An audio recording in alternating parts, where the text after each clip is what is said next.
Good evening, ladies and gentlemen. Welcome to this nice cold night here at the RMU Island Complex for your Robert Morris Colonials and the Drexel Dragons. I am Andrew Keel, alongside me, Caden McCrory, as we get ready for a busy weekend with this first game tonight. First of four for us on the weekend.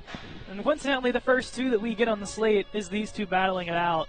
And RMU, rough weekend in Rhode Island, at least for the first one. The second one, they looked a lot better, holding it to only 4-3 or 3-2. I think it was 3-2. Reno Patrick had a great game, building off the Mercer's charity game. But Colonial still only 8-13 on the season. If they want any shot at making national champions besides winning their CHMA conference, they need to more than likely sweep the Drexel Dragons here today. They do, and it would be a huge boost for their ratings, that's for sure. Drexel Dragons, the reigning ESCHL champions. This will not be a league game as they're in different leagues, but it will be an ACHA matchup as they could meet in March? Yeah, Nationals? Yeah, around the mid-March area when they go, if they eventually do go to Nationals. Drexel's chances are looking a lot brighter than RMU's at the moment, if we're going to be completely straightforward here. But they've had a really good start to their year going into January now. They're going to be a tough team to knock off if they're on the ESCHL. Yes, they are. Colonials looking at 8-13 on the season. Drexel 12-5. As we get ready for the starting lineups here, what's your one key to the game here for the Colonials? Well, the big thing here, Andrew, is we talked about in the charity game. You're without your top scorer. You're without a couple of your depth guys. Now you're without your top defenseman and. We're back to TV again. That was quick. Yeah. Hopefully the HDMI cord can stay cordial with us. Yes. And, of course, you didn't notice during our D4 game last week. Oh, I noticed. A puck came and hit our audio box right underneath the glass above us. This rink does not do us much favors. The normal people that watch this stream constantly know that. As we get the Colonials starters. The starting lineup is the first line on forward. It's going to be Hurst, Draper, and Reed as your one. And on the back end, it will be Finnegan and Byrne. Yeah, Mike Hurst is the one I'm going to pick out of that. 4 goals in his last 3 games, 2 of them against Rhode Island, and then 2 in the charity game. As I talked about, top scorer on the lineup, you need someone to step up, and Hurst has done that in a phenomenal way here these last 2 weeks. Patrick Colburn getting the start. Started pretty strong, has had a little bit of a down spell, though. Yeah, they're going to need him to really step up today. And Reno Patrick is being good as he is. 2 goalies heading into the stretch. This is going to be really good for them. Yes, we are. As we will cut quickly for the anthem.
As we were saying, Patrick Colburn now sitting at a 5-7. Started off pretty strong. Still has pretty good stats. Further than that, 931 goals against and a 906 save percentage. So he's looked really strong. Yeah, he has. And, of course, the Colonials on that little aching losing streak to end 2024. Didn't really help. But, of course, kind of getting back in the groove of things. The other side, Drexel, they're going to go with Jared Treat. 6-1 on the season, 354 goals against, 908 save percentage. Highest, or I should say the lowest goals against on the team, and the other goaltender, No Sereno, who we'll probably see tomorrow, has just a slightly higher save percentage. Yeah, and the difference between their stats, not big between Treat and Coburn, but the record's a little bit different, yes. Showing maybe a stronger defensive game for the Dragons than the Colonials have, and that may be something the Colonials want to look at and try and pressure as hard as they can. Yeah, quickly before puck check, Matt Harris with 10 goals, 16 points, the captain of Drexel. Big guy to watch here, number 6 for the Dragons. As this game is underway, Byrne will have it in his own zone. Tries to flip it up the boards. Turned over. Dragons have it. Harris's shot goes off Finnegan into the boards. Sent in deep. Finnegan fighting for it with a Dragon. It'll make its way behind the net. Back up to the point. Burkon's shot goes wide. Drexel still has it. Below the net. Hit off, and now Reed will carry as it just makes it out after he gets hit off the puck. Draper, a couple of hits there on that shift. He's going to try to set the tone early. We saw that in Mercier's. He's not afraid to open these games down and dirty and get his team on the board physicality. Nicholas fans on the attempt to get it in deep. And Hurst will try and flip it out. And it will get flipped out by Finnegan with a race for the puck. Bunch of physicality along the Colonials bench. Finnegan will send it back across to Byrne. Byrne down behind the net to Finnegan.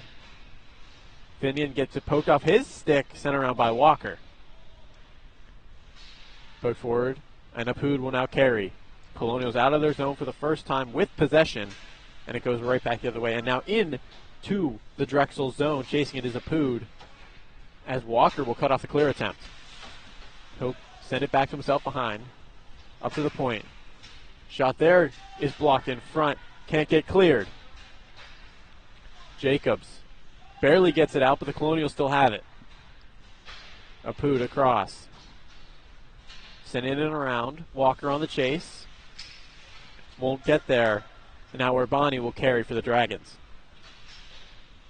He will chip it in deep. Coburn behind the net. Spins it around, and now here come the Colonials. Draper up to Walker. Walker one more. Sent towards the front. Save there on Martin. Dragons with possession once again. Tries to go for a stretch pass. Intercepted by Dobransky. He's going to send it right back in. And that's a play to Treat. Treat sends it right into a Colonial skate, but unable to deal with it is Patton. Lazine. He'll flip it in after hitting the red line.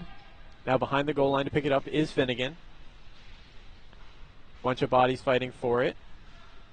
It'll eventually be flipped out to the blue line, where the Colonials will lose it again. Here comes the Dragons. Steal shot ends up at the corner. Below the line. Tried to get it back out to Steele in the slot, and he couldn't handle it. He'll eventually move it back to the point. Back down to Steele.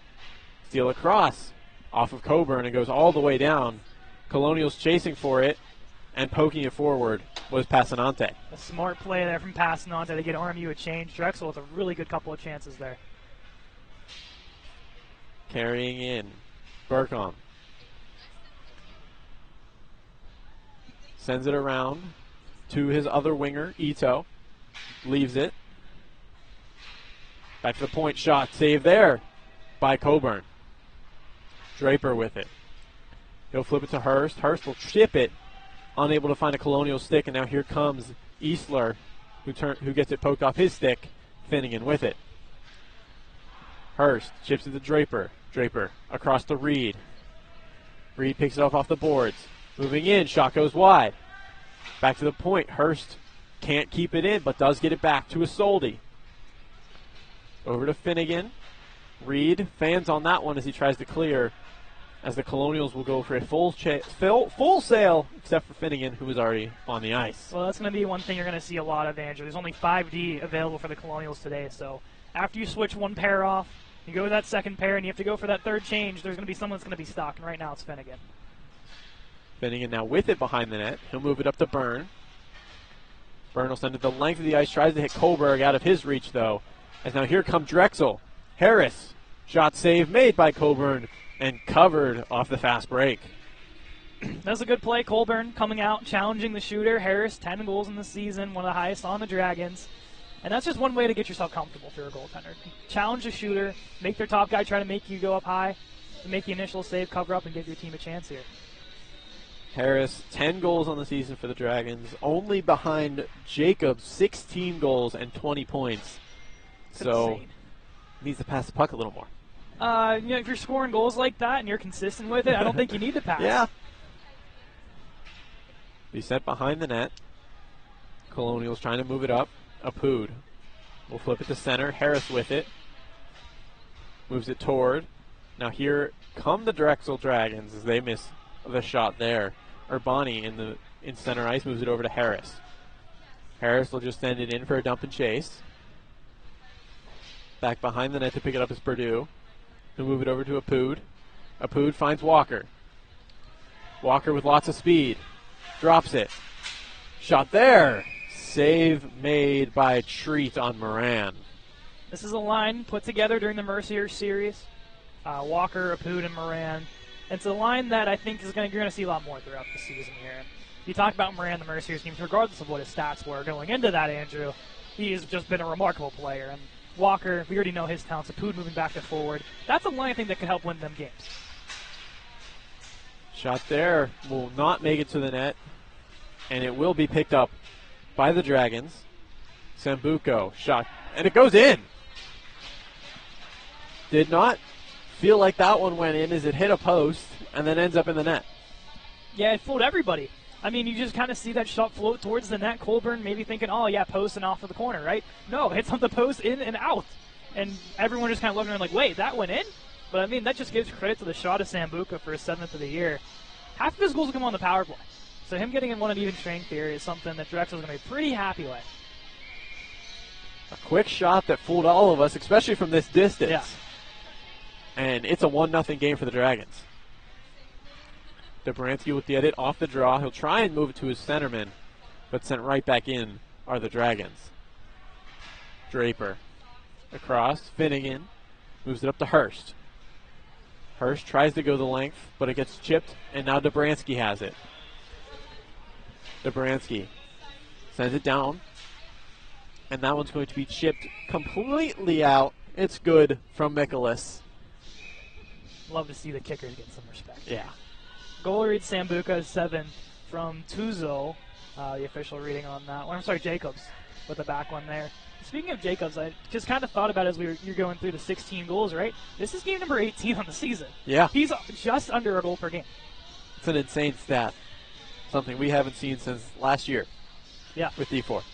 And then the likes of Roman Kramer almost in D1 a couple years back. Off the draw, Drexel tries to hit a stretch pass, unable to find the stick of Sambuco, and it'll come back for an icing. That could have been a dangerous opportunity once again. You're just going to see that Drexel, I think, likes the stretch pass. They kind of know RMU's defense is down the numbers right now. You're going to make them pay with speed. You're going to tire them out. So eventually, maybe not now, but end of the second period, early third, you might catch them lacking. You got 2-on-1s easy the other way. Another stretch pass here. Sambuca, bad bounce off the boards. He could have been sprung free, as we were just saying. Able to win the race, though. So they have possession. Shot there by Sambuco. Comes up in the air, swinging for it, and getting no sticks. Sambuco still with it. Makes the move around one. Sent in front and cleared by the RMU defense. This will go back to the point. Back up to the point once again. Shot there, goes off the pad. Cutting down to get that one is Mikolas. He'll move it back to Jacobs. Jacobs to the slot. Shot there, blockered away. Sends it, tries to send it all the way to the slot. Reed with a great stick there, perfectly cutting that pass off. And a great clearing attempt, hitting off her stick, and no icing. You got to give credit to the Drexel passing play there in the offensive zone. They were just making everybody miss. Kohlberg, pickpocket, tries to send it across. Martin can't handle on it. Shot there, goes wide. Had Treat a little missing up with that one. Still with it and sent in are the Colonials. Behind the net, Carver will try and move it up. Kept in at the line by Isolde, but turned over to Mikolas. And now here come the Dragons. Shot there, off the blocker. Rebound, still fighting for it. It'll make its way to the point. Shot there, gets deflected, but still blockered away. Behind the net, Tuzo. Back now to the point. Urbani moves it across. Tries to find someone in the slot. No one there. Colonials fighting for it along the boards. Two Dragons fighting with it. It'll eventually go the Dragons' way. It'll go back to the point. One more pass across the point. Sent in, rebound, digging for it. Net comes off. As I don't know if that was intentional after a lot of zone pressure by the Dragons. If it was, I'm giving Colburn a lot of credit there. Just giving his team some sort of break. These last 3-4 minutes, it has been nothing but Dragons in the offensive zone. Their cycling play, it's just, RMU doesn't know what to do. They can't get the puck out. And this is just a insane work by the Dragons here. I know it's only 1-0. I think they'd be happy going to the dressing room as long as they hold the pressure. Steele will win that draw back to the point. Shot there. Goes off the pads. Sent in front. Getting across was Colburn. I thought that was a for sure goal as that one comes out to Steele in the slot. That's exactly what you need from Colburn. It's just a remarkable save to keep your team in the game. And that's what he does best. I feel like in desperation saves, that is probably one of the best goaltenders in the CHMA right there. Another offensive zone draw for the Dragons. Moving in is Eastler. Listed as a defenseman taking the faceoff. I don't know if they're just playing around at this point. Swiss Army knife. As that shot comes in, gloved away by Colburn. It's like their own version of Alejandro Apud. I mean, Tyler Draper did it for a lot of his RMU career, playing both center, wing, D, you name it. Apud's kind of been that way for Coach Joseph now. I mean, you know, with 18 skaters, you're going to have some flexibility with your players. If they can play center and D, I mean, you're going to take that. Shot there goes into the corner. Finnegan will grab it. Can't get it out. Kept in at the line. Punched away by Colburn as that one sent in. Byrne to get in the corner. Byrne will come out with the puck. Still with a lot of Dragons around him. Will make it behind the net to Finnegan. Finnegan spins. Still with it. Moves it up. Chipped forward. Now here come the Colonials. It's Garrett Walker. He had Apud with him. Intercepted, though, by Urbani. What a play. Finnegan will pick it up after the dump in by the Dragons. Sends it behind. Bad bounce off the ref. Byrne able to get there, but pickpocketed. Behind the net. Harris. Up top. Shot. Save made by Coburn on Carver. This line, Moran, Apud, Walker, their practice a couple days ago, a lot of the team was out with injuries, illness, whatever it may be. So you're going to see them kind of slow off the get-go. Doesn't surprise me. Walker is one of the main guys that got roughed up during that Rhode Island series, but good to go here today. And hopefully they just start to settle a little bit more as this game goes on. Off the draw, Patton gets pickpocketed by Harris. It'll go back to Carver, and he will send it back in. Coburn behind the net will leave it for Finnegan. Finnegan tries to find Patton, just can't find the stick, and will make its way the Dragons' way. And a huge hit thrown by Passanante in center ice. Passanante will flip that one in.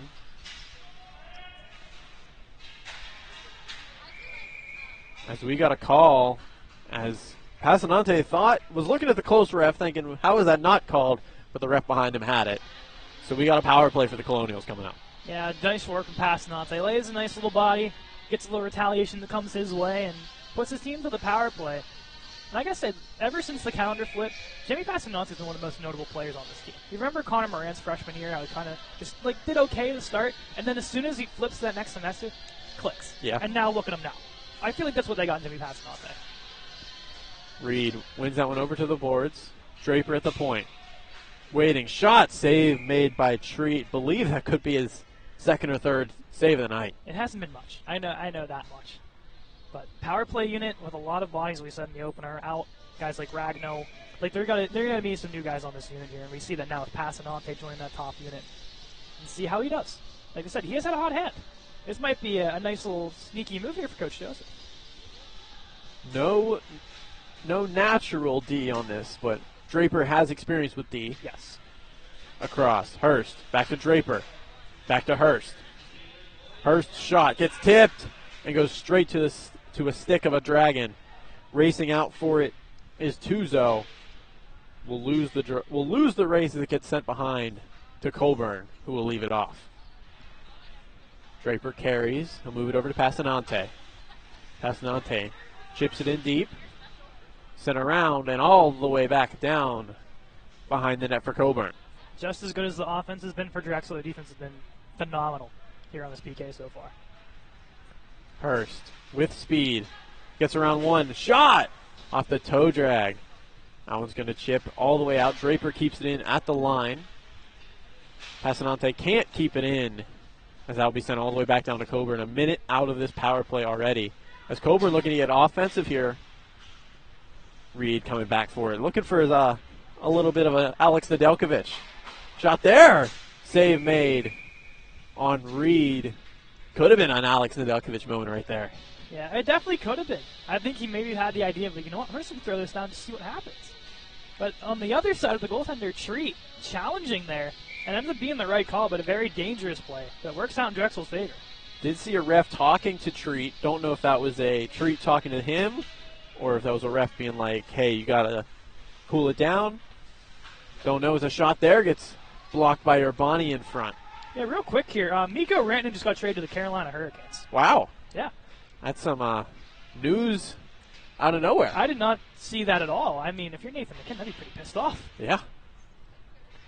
As Drexel now, on the heat of that news, is going to back into their own offensive zone on this PK and send it the length of the ice where it'll be left off. Moved over to Finnegan. Finnegan will wrap it around. Patton there at the top. You will hold. Move it down to Walker. Penalty is expired now as Walker behind the net. To the point. Finnegan's shot gets blocked. It'll bounce its way over to a defenseman. Walker will leave it for Patton. Patton gets bodied off the puck, and now here come the Dragons. Sambuco carrying. Trying to find someone in the slot. No one there. Colonials with it. Bad clearing attempt is now back with it are the Dragons. Shot there goes wide. Back to the point. Lezine playing catch. Across. One more. Misses wide. Sambuco, another nice chance. Just goes wide. Purdue will flip that one out. Lezine back to reach for it. Pushing in was Strutt. And Byrne will flip it right back towards the offensive zone, but the Dragons with it. I said, if you're still Drexel and it's the same score here 7 minutes from now on the game clock, I still think you're pretty happy on the dressing room. If you're RMU, I think you're happy too. It's only a 1-goal game. But still, Drexel has dominated the first 13 minutes of this hockey game, including that power play. Murdrick will move it up to Sambuco as he gets hit big, trying to jump. Still ends up with the puck, though. But now the Colonials take it. Here comes Dobransky. Moving in, fans on the shot. Takes a man down. Where's the puck? It's all the way up forward. Great defensive play to stop the opportunity. Dobransky will try and move it over to Reed. Bounces off his stick as he lays a big hit on Koznitsky. Dobransky still with it. Wrecking ball this shift. Moves it over to Byrne. Byrne now picking up speed. He'll hit the line and send it in deep for Treat to get there. He'll leave it off. Burkon as a suicide pass there. Ends up still going the Dragons' way, but Koznitsky's going to be feeling that one. Yeah, it's not a good look from your teammate there. Just trying to look out and get a pass out of the zone and take your teammate with him. It's not a smart play. Here comes a Soldi. He'll try and drop it out of reach of everyone, but Hurst will be the first one to it. Here comes Mike Hurst, still with it, towards the slot. Reed can't get a handle on it. He had it open in the slot, just to his backhand as opposed to his forehand. Walker, still with it. Gets a pick from Hurst. Shot there, save made and covered by Treat. You see that after the shot there? 4 Dragons surrounding the goaltender saying, no, there is no rebound whatsoever here. You are not getting remotely close to my goaltender. That's just some good support for your netminder. Also, as I keep getting words as through the game goes on, Marty Natchez apparently going the other way, plus to Colorado. So maybe McKinnon's not as upset as we thought he was. Still getting a really good winner. Moving in, Colonial still with it, tried to hit a Pood. Was Moran. Cleared out by the Dragons. Colonials, though. They've turned it up this last couple minutes. Walker over to Moran. Can't get it in deep, but it will make its way back to Isolde, who cannot get it in deep. Urbani leaves it off. Shot there, save made by Patton on Bachran. I like the last couple shifts there for RMU. You're getting a couple chances. You're making Treat work a little bit more. I mean, kind of caught sleeping for a bit. You start putting some shots on, something might sweep through. It's a one-goal hockey. We've said it time and time again throughout this first period. All it's going to take is one shot. Colonials seem to have turned it up after the penalty expired. A little bit towards the end of that power play, too. But normally you expect that at the beginning, but they really turned it up after. Sometimes just have the ozone time, it slowly starts to click. Colonials unable to clear it out. Great stick there by Steele, but the Colonials end up with it as here comes Byrne. He'll hit the line, send it around.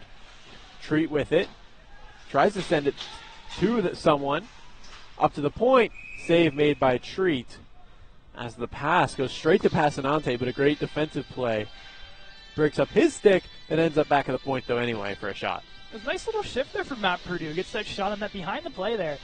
Boxes guy out in front. Drexel wanted a call, but just kind of perfectly well executed there by Matt Purdue. Recently coming back into the lineup as of 2 weeks ago.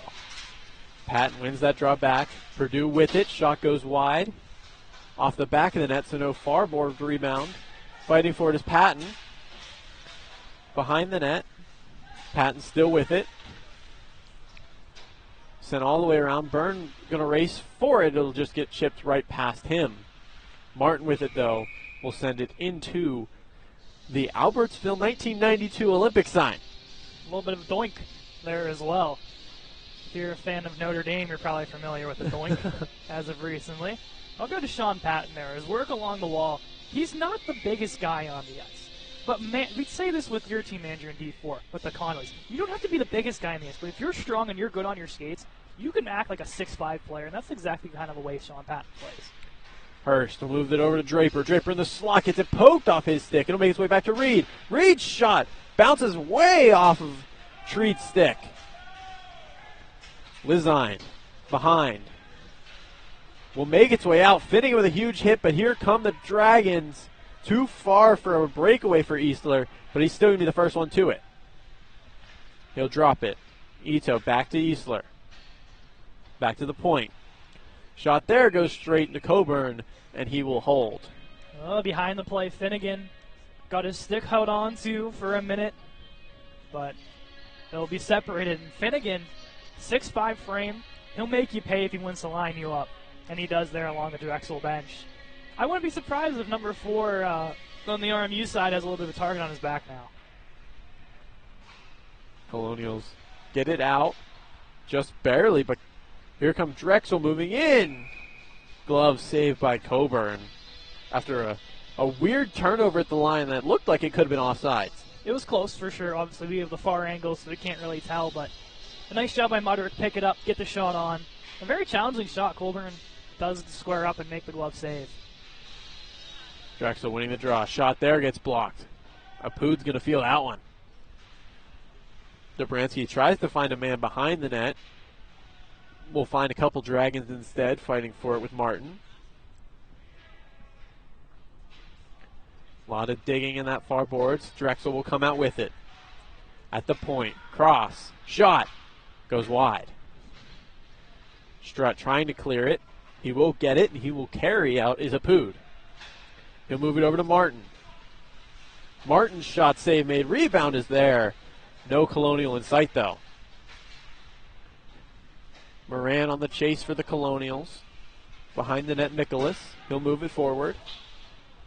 Bounce off the boards to Sambuco. Pass there. Poked away by Finnegan on Jacobs. Finnegan up to Apud. Digging for it. Drexel will eventually get it. Over to the slot. Sambuco. Top of the circle. Back to the slot. Sambuco's shot. Gets chipped. Goes up behind. Great chance for Drexel. Couldn't handle the bouncing puck. Sambuco. Back across. Top of the circle. Shot. Gloved away. It looks like Drexel almost running a 3D pairing. Just trying to get a tip in front from one of the 3 shots up top. You're going to have to try something here. I mean, Colburn's been on his A game ever since the first move gone in. So if you have to shoot from everywhere, you have to shoot from everywhere. And there's a lot of bodies in front. So you saw, 2-3 Drexel Dragons down low and 4 Colonials. I mean, that's a hard pass for a goaltender to stop. Isolde takes it off the draw, but will be a redraw. Guessing that hit a stick before it hit the ice. Probably. Just a little too clean there for RMU. As Patton will go back into the circle. Will still end up a Colonial way as Byrne has it, but can't clear it. To the slot. Waits. Fires. Save made by Coburn. No one really going to challenge Harris there either. No, not much of a challenge there at all. But once again, Drexel, get the puck, find a lane, take the shot. It's as simple as that. And, you could face 45, 50 shots. You as a goaltender, you're bound to let something in at some point unless you play hero ball. And that's, I think, what Drexel's kind of banking on until Army starts to break down. Byrne move it to Hurst. Hurst fighting for it along the boards. A little over a minute to go in the first. Harris across. Shot there. Sent behind the net. Picked up and sent back. Back across one more time. Urbani. Urbani gets huge hit there by Reed. Drexel still fighting for it. It'll make its way out. Reed. He'll move it over. Isolde. Isolde will carry for the Colonials. He will lose it, though, but it goes right to Hurst. Hurst shot goes wide. Byrne, first one there at the point. Downloaded Draper. Still with it. 2 Dragons on him. Flicks its way out. Byrne. Tries to find Reed. Will eventually make its way behind the net. Draper with a big hit. Reed tries to find someone who will make its way to the slot and be flicked out. Isolde. Coburn. He's looking for a nice one there. Moves it up to Hurst. Hurst in. Shot gets tipped away and cleared by the Dragons. Great chance there. But with 5 seconds, Patton's shot gloved away as he will hold with 2.1 to go on the big clock. Wow, Draper just had himself one hell of a shift there. I mean, behind the play, him and Urbani were going at it. Maybe could have took him, maybe not. That's playing devil's advocate there, but he was all over the puck, all over the body, and a big reason why Army had some good chances. Drexel will just hold it after Patton can't win the draw, as that will end the first period of play here. It was really looked like it was going to be a lot for Drexel in control, and then it just kind of flipped halfway through that period. It's a big reason why Patrick Colburn is called upon in these types of games. He is a goaltender who's going to steal games. He's a goalie who's going to challenge. He's a goaltender that can face that 45, 50 shots a game and hold his own. And he's done that phenomenally here in the first period. Of course, the first goal probably wants to have back. But the rest of the way through, phenomenal, perfect from number 30. Perfect indeed, as we will step away. 1-0 is the score. Drexel on top of Robert Morris. We'll be back in about 15 minutes for period number 2.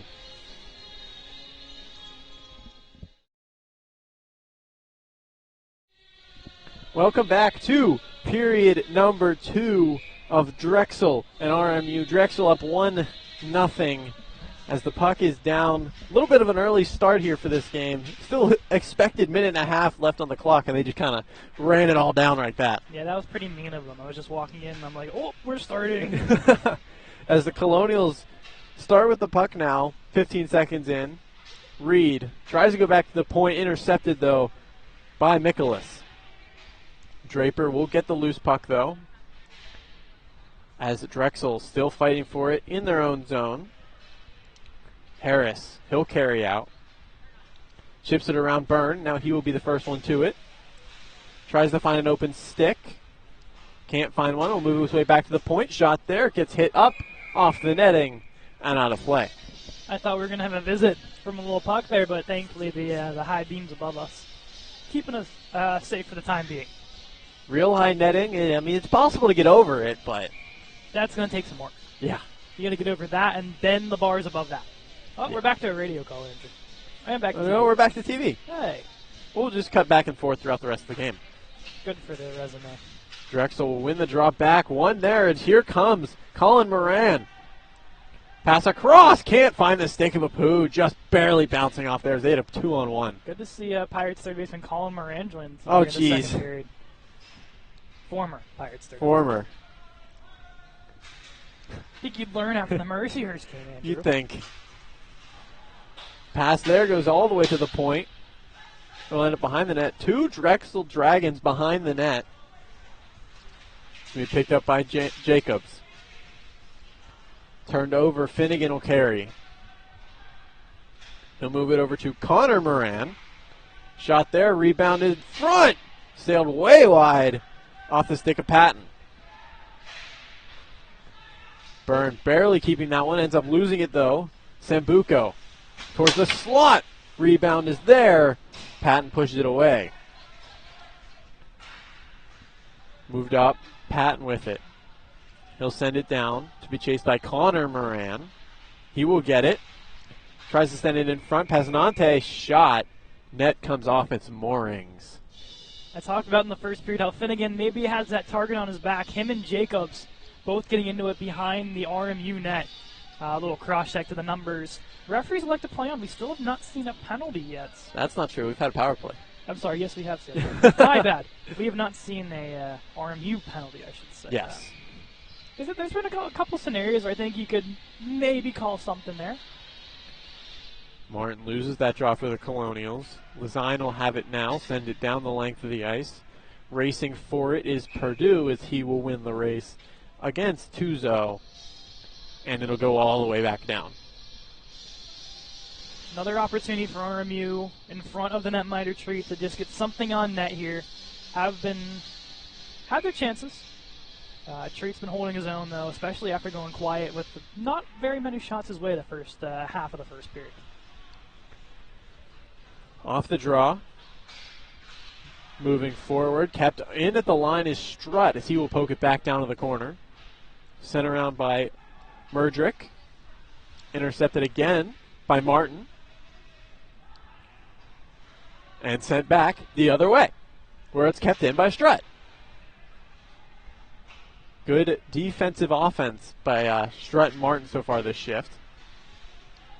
Just barely out and tipped out there by Dobransky. As those two play, we're doing really well against the boards, keeping that puck in.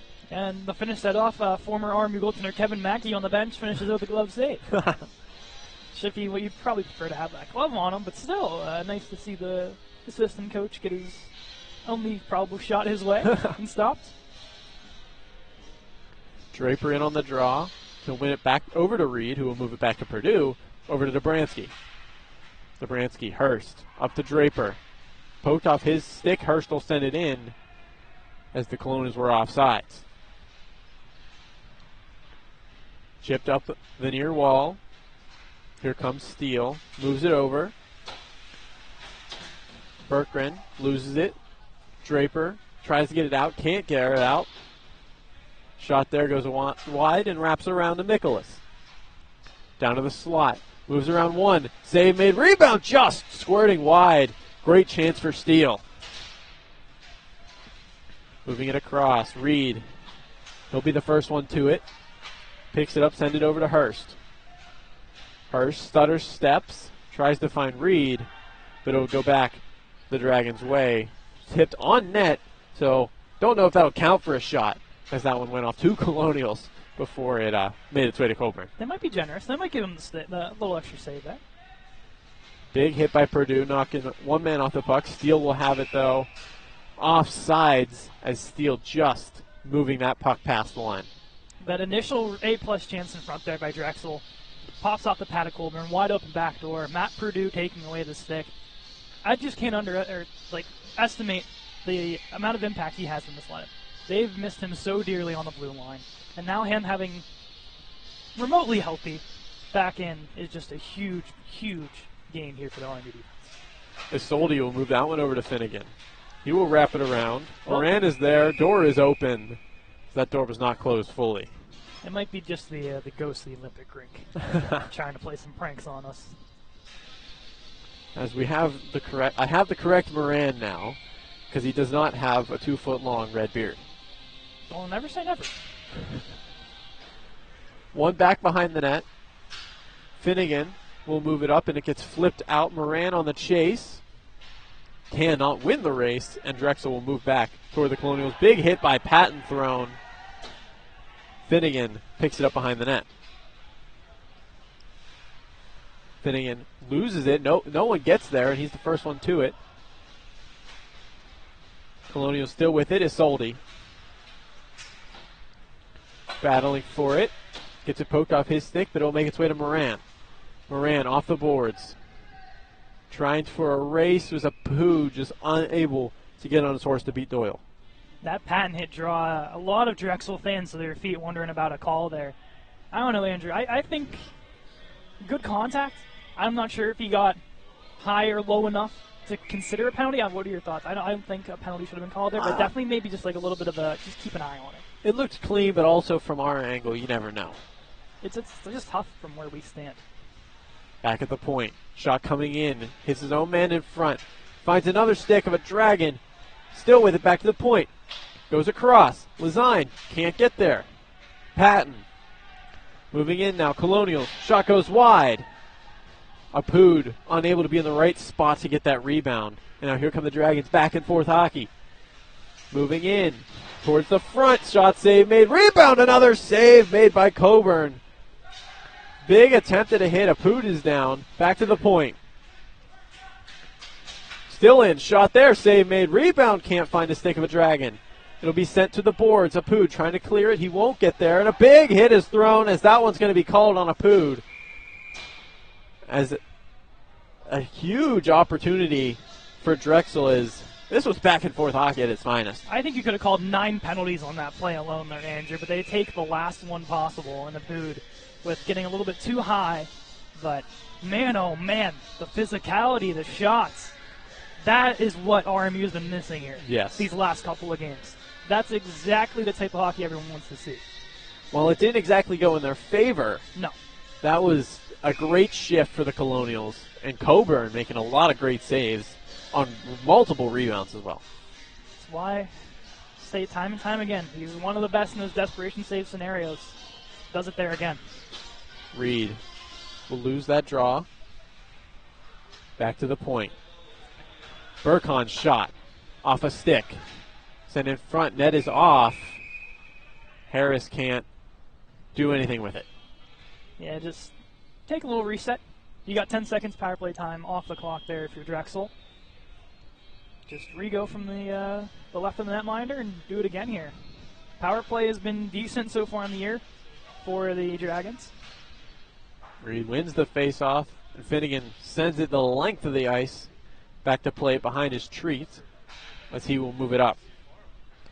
Burkon moves it forward to Jacobs. Jacobs back. Kolsnitsky behind the net. Leaves it off. Burkon. Back again. Jacobs. Shot. Coburn never saw it as it goes high. Kolsnitsky. Down to Jacobs. Jacobs working his way around. Shot there. Save made. Rebound is blocked in front by Byrne. And cleared to the corner. And sent the length of the ice. Yeah, it's an A-plus save there for Rob Byrne. Just hiding in the blue paint and helping out his goaltender, because otherwise that's a tap and easy goal there for the Dragons. Dragons looking to catch the Colonials while changing. Moving in is Harris. He'll drop it. Jacob's shot goes off a stick. In the skates of Pat, no one knows where the puck is who's on the puck. It'll make its way down towards the slot. Sent in and covered by Coburn. As a fight ensues in front of the net with Bachrin and Patton, and it looks like Patton's hurt. Yeah, a stick came up high on Patton right underneath the helmet. Not sure if it caught the face or not, but in a lot of discomfort as there's an extra whack to Coburn that just drew a melee in front there. Looks like his arm. Maybe his arm. Just maybe the way he fell. I don't want to be graphic, but I think that's out. Yikes. If it is, like you said, you saw the way that he fell to the ice. You saw a stick come up high. In that position that you're in, if you're only on one skate as you fall, you're going to put your arm down to catch yourself, and if that's what happened, yikes. I mean, it looked like it was hanging, which is not a good sight. They're already down a lot of bodies, are the Colonials. That's not what you need. As Drexel still with a power play. Will be sent down to the goal line. Back to the point. Back down to the goal line. Murdrick back to the point once more. Into the slot, fanning on that chance. Multiple attempts to clear the Colonials. They can't get it out. Moves to the slot. Moving in. Blocked in front by Dobransky. And he still has it. Can't get it out. Across. Tipped just wide by Purdue. What a play in front by Purdue. Whistle blown. Net is off. And then here's Draper again with Lazine. Draper is going to get mixed up any chance he can get to try to get some momentum for his team. And I think there's a lot going to boil over here. And we're not even halfway done with this hockey game. Yeah, I feel like tomorrow's going to be an interesting one. We usually say that the first game is more the feeling each other out kind of game. The second game is more the bloodbath. I think this might be the second series this year. Or maybe the first game's the bloodbath, and the second one is everyone, all right, let's just try to get out of here. Shot there. Gets blocked in front. Drexel still with it behind the net. Harris fighting for it with Purdue. Digging it out. It'll eventually go a Dragon way. Koznitsky back to the point. Shot there goes wide. Cutting down to get his Mikolas. He'll move it to the point. Fakes the drop pass. Great play there. Shot goes off the helmet. And now Reed will get it. And now the Colonials can finally get out of their own zone. Tries to hit Hurst to no avail. And now the Dragons have it right back. Harris going at it with Purdue. Purdue gets taken down. Carrying it behind the net. Shot there goes wide. Purdue to Reed. Reed will flip it out. Where will be picked up by Jacobs for the Dragons.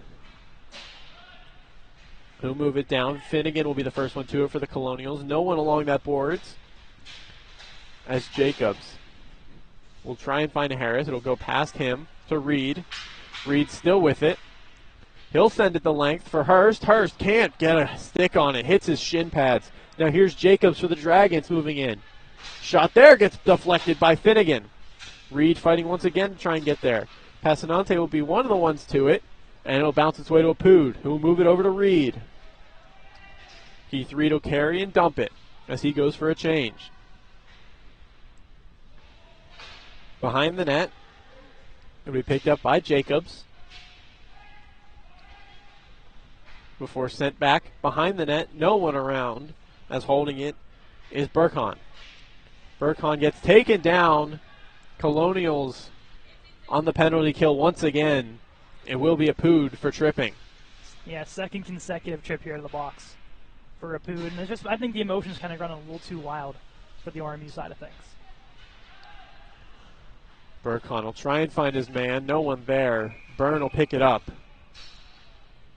As we have a power play for Drexel once again.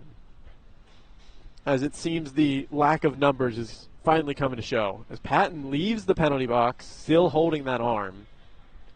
It'll be as the RMU locker room is behind the current Drexel bench. Yeah, that's where he's headed. And that is where he's heading, as well as the doctor. So I hope there's no more injuries until he comes back. I hope there's no injuries in general. Yeah, we just want to have a clean game here. But Drexel back on the power play, 14 goals on the power play this season for the Dragons. They've been fairly well here on the extra man. They're 18 games played. Here come the Dragons moving in.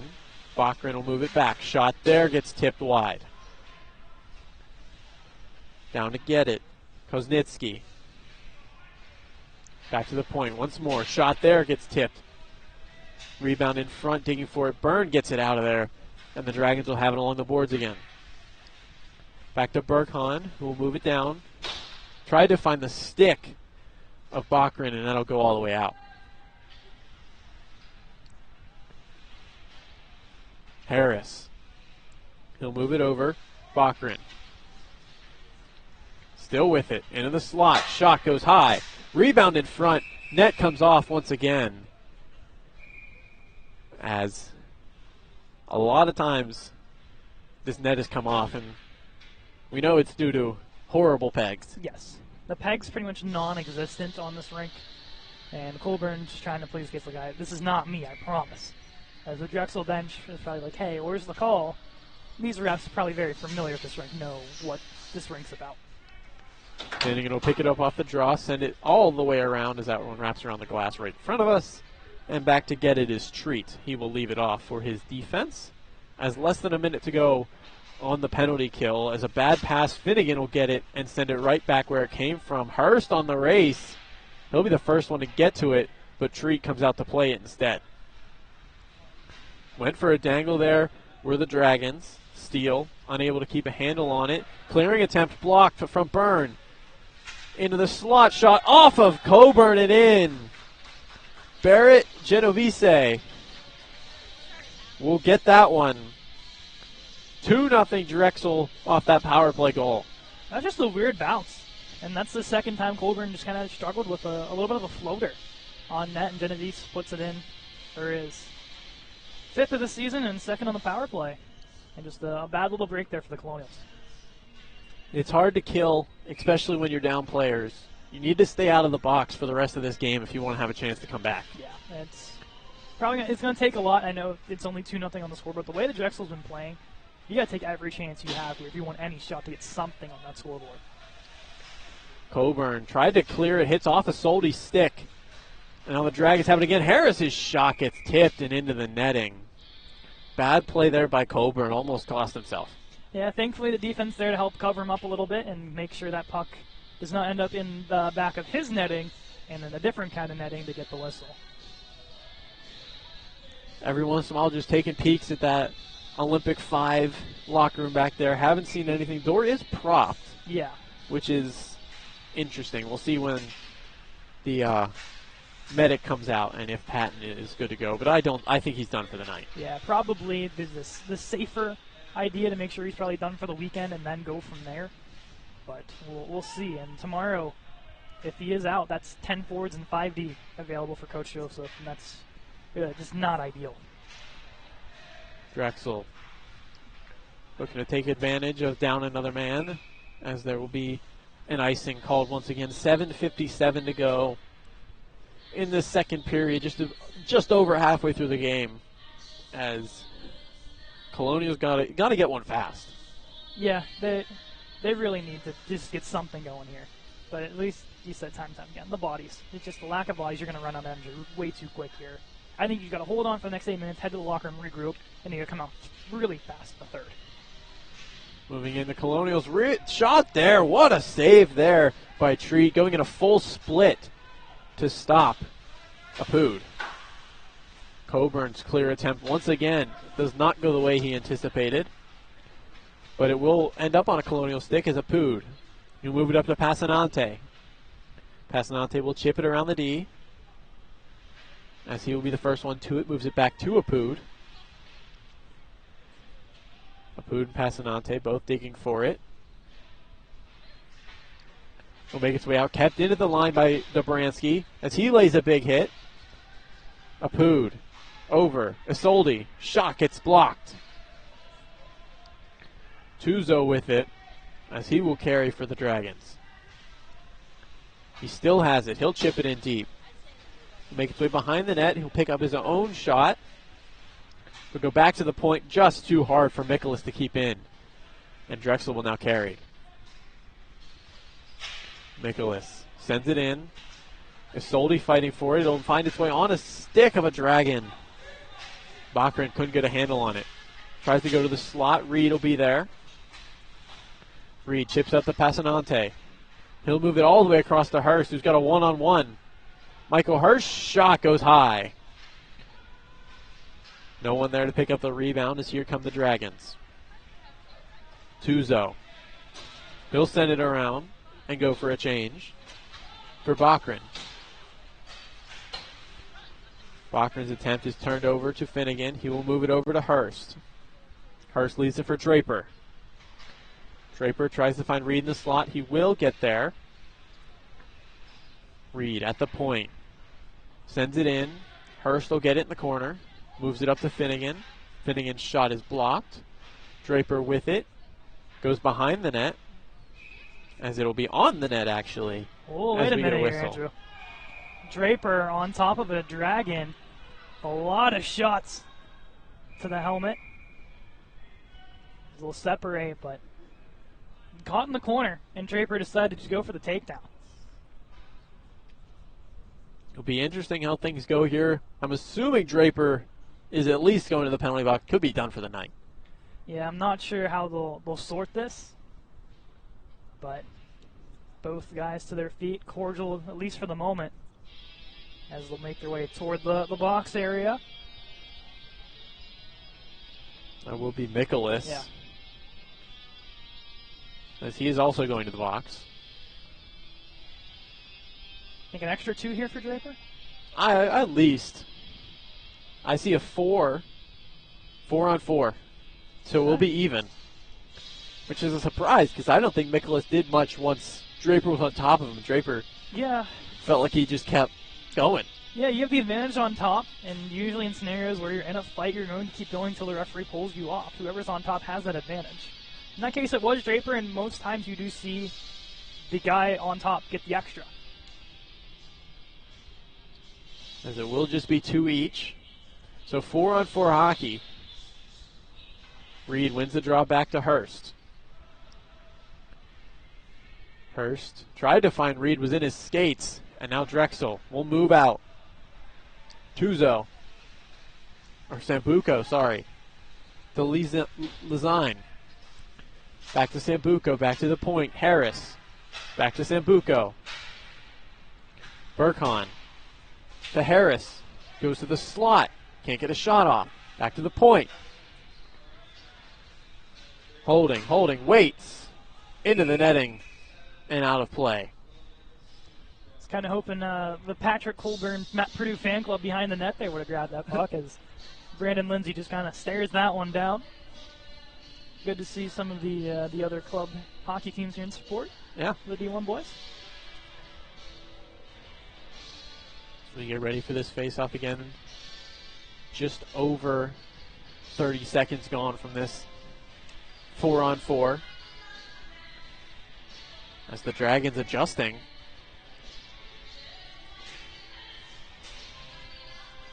As they will take possession off the draw. Harris across. Saw it there. Goes wide.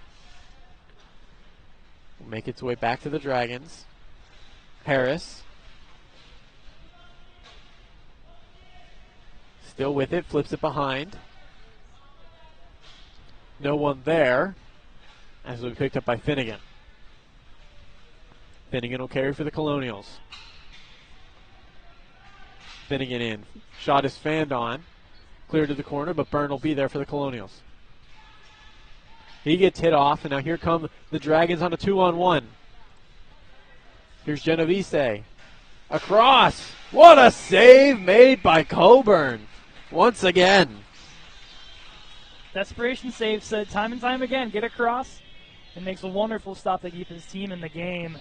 Also, a side note, the medic is back in the penalty box, but I do not see Sean Pack. I do not either. I believe he's done, at least precautionary if he's done. Yes, that's the smart move.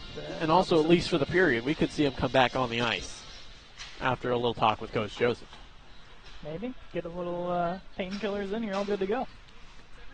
Martin. He'll carry out of the zone. Tries to drop it to Dobransky, and it'll end up going right to Genovese. But Apud will pick that one off, and it'll go back to the point. Urbani's shot. That one gets chipped just wide and covered by Coburn. 4:10 to go in the second.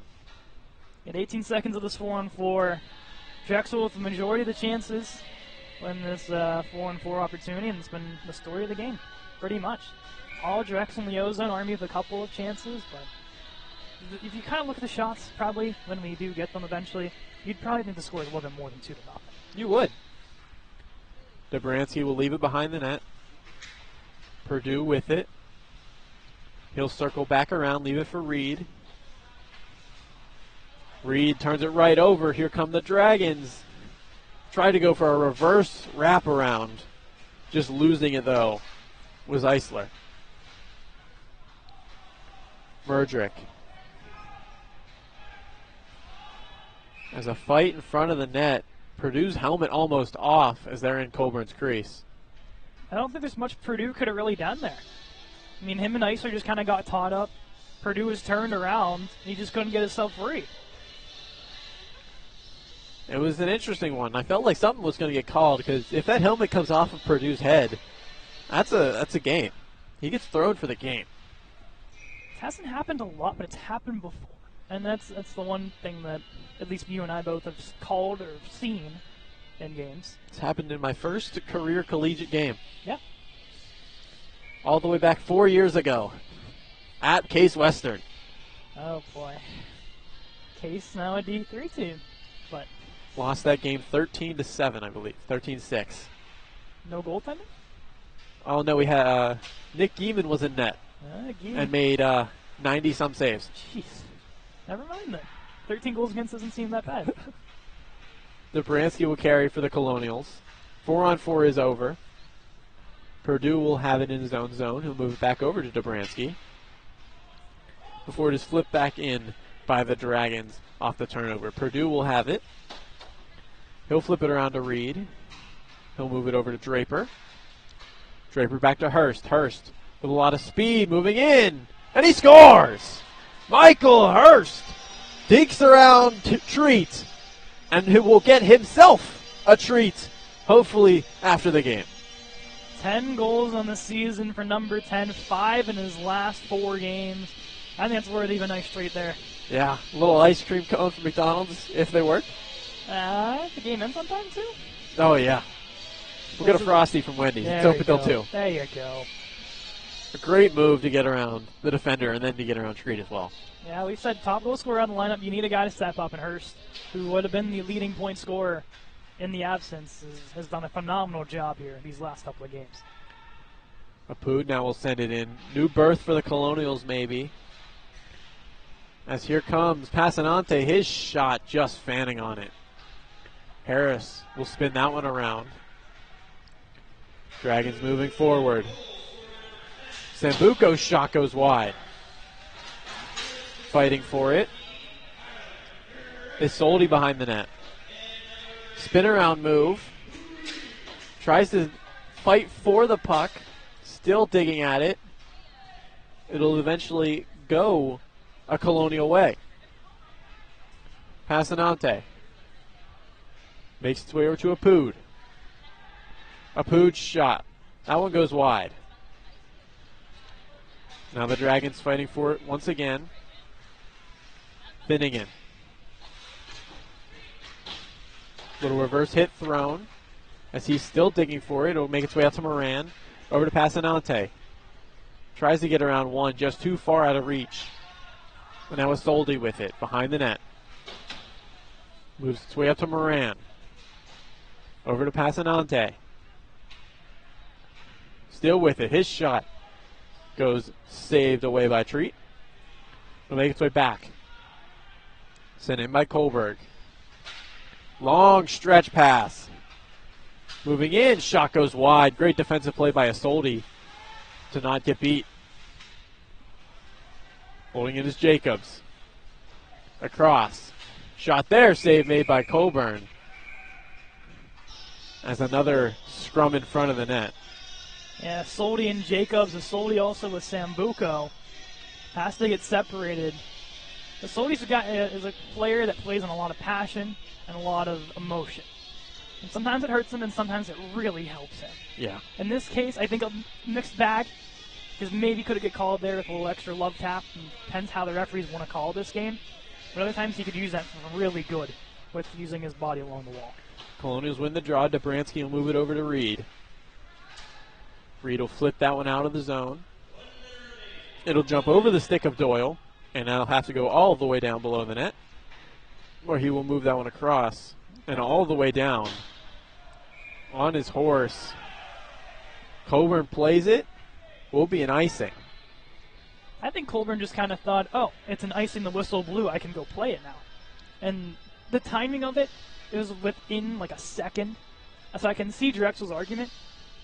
But I mean, the referees, I think are going to reverse this and going to go to center ice. I'd say it's in that time frame where I think it's close enough where it should not be called an icing.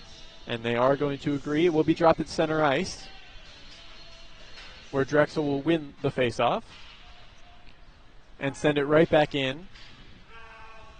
And barely, I think Byrne would have beat that one. Should have been called an icing. Maybe a little makeup. That one sent in front, whacked at. No one home. Hurst. He'll flip it forward, tries to find Draper. Can't get there. Draper will have the puck. Fighting through a bunch of bodies. And will eventually go a Dragon way. Kept into the line by Reed. Unable to find Hurst, though. That one's going to be sent down. Byrne. 10 seconds to go. Draper with it. Draper moving in. Shot goes wide. Rebound in front. No one there for the Colonials. And that will do it for the second period of play. 1 goal apiece. And it starts with the power play goal by Genovese, and then the respond by Michael Hurst, continuing his hot January. That makes it 2-1. This is going to be a really interesting third period. I think it's going to be a really physical third period. A lot of screaming I see from coaches. I don't know if it's at players or at referees. Just to get the guys off the ice is probably. Oh, no, Coach Joseph is very angry with the officiating crew, and he's going to get his words in as he does. We'll see how that boils over in the third period as third-string goaltender Caleb McCabe picking up Patton's helmet, gloves, and stick. So could be, I mean, I'm assuming it's just to get out of there, but yeah, could be a positive sign. We'll have to wait and see. We'll have to wait and see, and we will see in about 15 minutes when we'll be back for the second period between Drexel and RMU.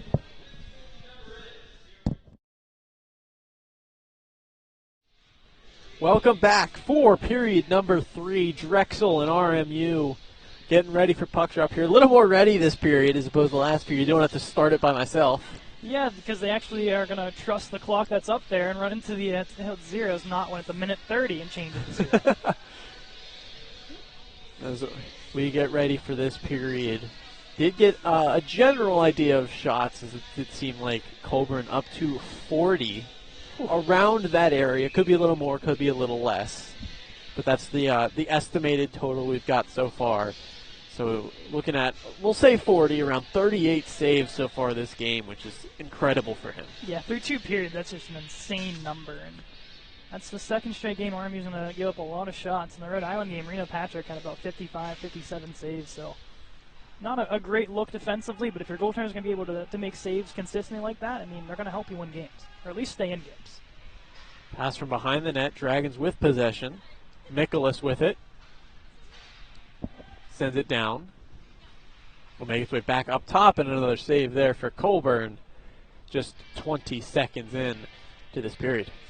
From a brief update that we got as well during the intermission, it seems more than likely, if not confirmed at this point, that Patton will not return to the game. Status for the weekend, the rest of the season, of course, was still up in the air. Let's go back to the point of Burkon. We hope he'll be back by at least tomorrow, but I'm assuming tomorrow will be a rest day for him. Yeah, probably. Even if he is fully healthy. Yeah. Fighting for it along the left wall. Stealing it was Draper. It'll make it to Reed, who will flip it back behind the net to Byrne, who will hold. Byrne still with it, finally getting pressured. Finnegan will leave it for Hurst. It'll go past him and out of the zone. It'll be picked up by Nicholas, who will set it right back in. Finnegan over to Byrne. Byrne will carry and dump it in as the Colonials go for a change. 4 out of 5 Colonials changing. Nicholas will move it up. Sambuco gets it poked up by Finnegan, but will retain possession as he tries to find his defense, who were both changing on the play. Lazine will move it over to Carver, back to Lazine. Lazine will carry into the zone, flip it behind. Finnegan will chase after it, but it will be Carver as Finnegan takes him down, though, and it'll go back to the corner. Sent all the way around. Moran will lose it. Fighting for it. It'll make its way over Harris. Shot there by Lazine goes high and over the net. It'll be Purdue. Purdue tries to find Moran, will make its way to him. Tries to find a Poot in front. Stick gets caught up though. Here come the Dragons, fighting for it, offside. Whistle. It's been a little bit of a slower start here this period. You think the way that second period ended with the yelling and the screaming and the pushing and shoving and penalties, that this third period would be immediate, all right, let's go, physicality. It's been pretty even-tempered. I mean, will it continue throughout the third? Probably not, but for right now, it's pretty quiet. Dobransky behind the net. It is only 2 minutes into this period and not really anything to be upset about so far. I think that'll change pretty quickly. I would not disagree as we get a little scrum along the Colonial bench. Couple Dragons digging for it. It'll make its way out to the point, sent around, and out of the zone. We picked up by Doyle. Doyle across, Urbani, back to Doyle. Doyle carries, dumped over the head of Dobransky. Ooh. Coburn with the play that and it bounced the other way. Luckily, he had a defenseman in Purdue there to help him. Purdue fighting for it. Make its way up the wall. Across, Genovese sends it down behind the net. Back to the point. Shot there, gets blocked by a defender. Back to the point again. Urbani's shot gets tipped by a Colonial stick and into the netting. Yeah, it's going to be stuck in front of Colburn, though. It's more consecutive faceless in front of the young netminder. And Drexel, if they stay, what's the word I'm looking for, calm this period, more just kind of like dump and chase, throw shots on net and just see what happens, I wouldn't be surprised. They just ride the 2-1 game as long as they can. They've Dominated play, yeah, mostly. Got a lot of shots, so if they just sit passive kind of and just play good defensive so the Colonials don't get one, then I feel like they'll be happy with this game, even though it was close. No, 100%. And like you said, you look at the shots, you probably think it's a lot more to a lot less. Fighting for it. It'll eventually make its way a Dragon. Steele will send it behind the net. That pass gets intercepted. Sent around. No Colonial there to pick it up, though, as the Dragons still with possession.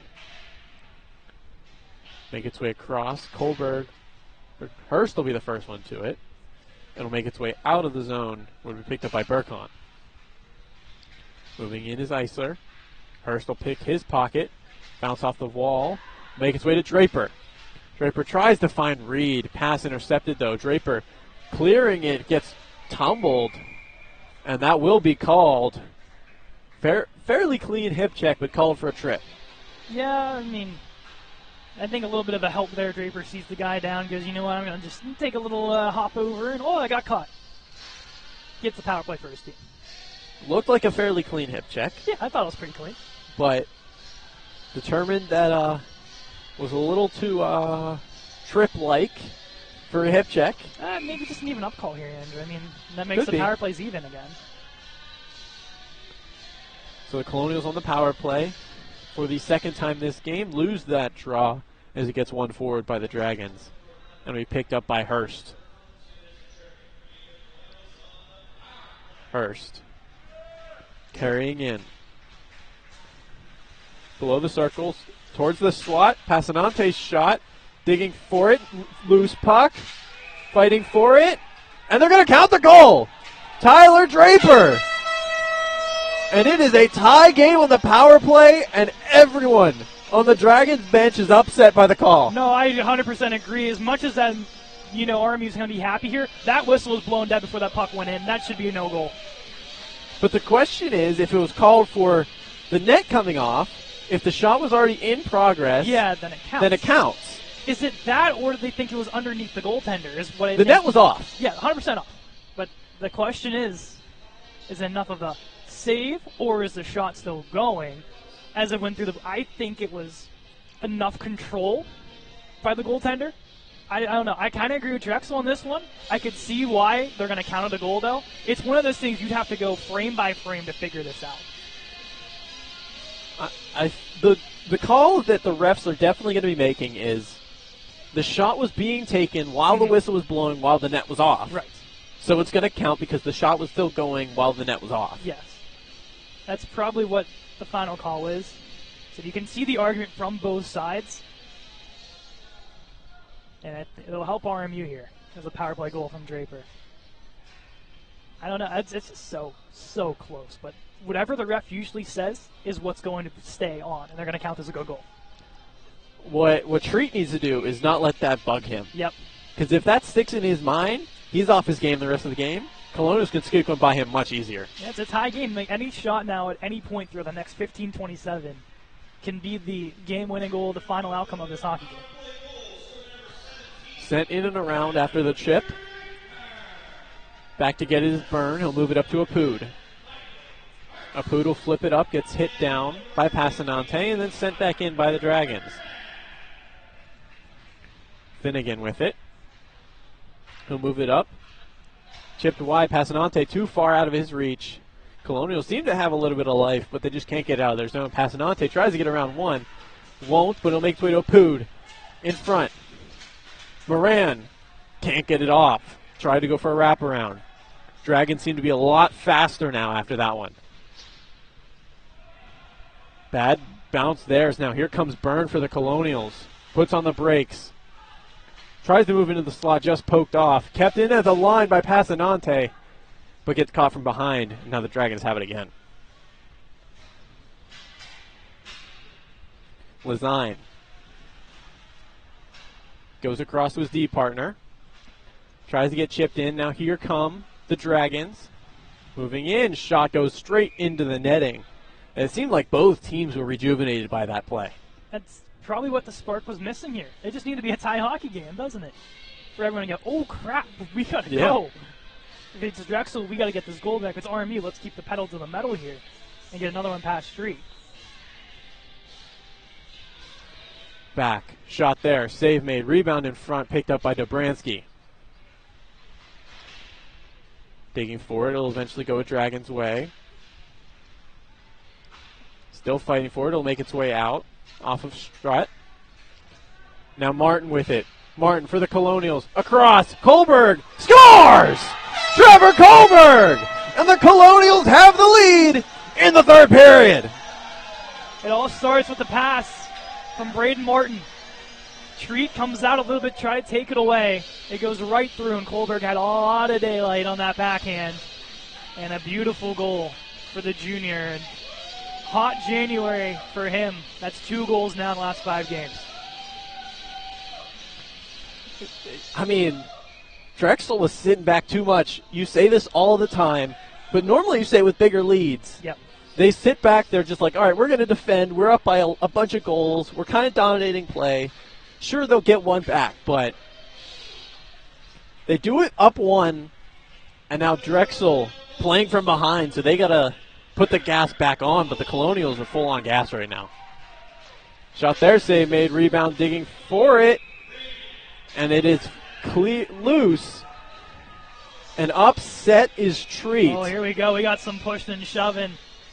Reed against 2 Dragons, as well as Hurst and Draper combined on 1. I think deservedly upset again here, but that time, I mean, you lose sight of the puck. That's your call if you're the referee down low. I think the right call, because everyone just kind of stopped, and then it comes out free and RMU clears. Regardless, I don't think it's going to be a goal. It's just a matter of where the faceoff's going to be now, and they're going to say it's outside.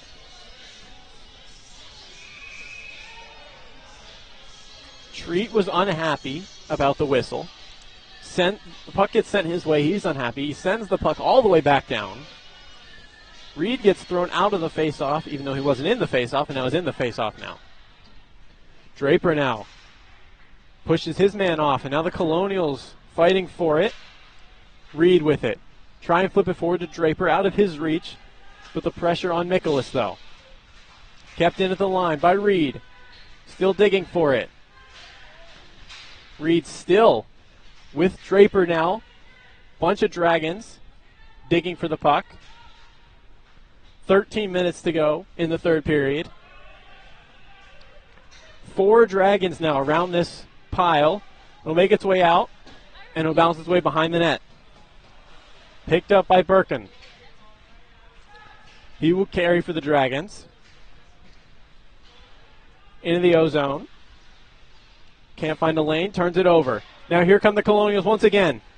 Hurst into the slot. Around one. In, just goes wide. Hurst will send it to the wall, where it'll be picked up by Moran. Over, Purdue. Puts on the brakes. Back across to Bransky. Shot, save made, rebound to the corner. Moran in front. Puck will be behind for Moran. Moran digging for it right in front of us. Tried to chip wide to Bransky with a good job keeping that one away. Before it's picked up by Purdue. Over to Apood. Apood into the O-zone. Shot. Tipped wide. Passanante can't send it behind to Apood. And that'll make its way out and off of a Drexel player or off the bench. Ooh, this game's... It got real interesting real quick, doesn't it? My heart's going. I mean, this is probably one of the more entertaining games we've probably had on the slate this year. And looking just before the game, you probably thought, oh, Drexel definitely has the advantage in a lot of categories. And they've definitely had the advantage in this hockey game. But the score is what matters at the end of the day. And RMU, even if they somehow do not hold on this lead, I think this is an impressive performance for them. Kohlberg with a nice clear that goes weird off a stanchion. Cuts Drexel off guard. Now Martin with it behind. Leaves it for Strutt. Strutt to Kohlberg. Kohlberg tries to go in front from Martin. Can't get there. Isolde's shot gets tipped. Martin with it. Turnaround shot gets blocked. Still fighting for the puck. It'll make its way to him. Kohlberg with it. Back across. Oh, almost in front for Strutt. Strutt digging for it. Over to Kohlberg. Kohlberg back to the point. Finnegan. Shot gets tipped almost. Tipped in by his own player. In front for Strutt. Or for Martin. Martin to Strutt. Strutt loses it behind the net. And now Drexel will finally clear the zone. It has been all Colonials recently.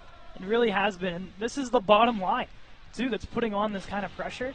That just kind of shows you how much down the line of RMU is really feeling it. Sent in front, set behind. The fourth line that had not had a single shift together until that goal by Kohlberg.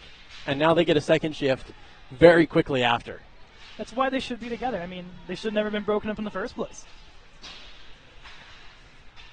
Here come the Dragons. Moving in. Pass in front.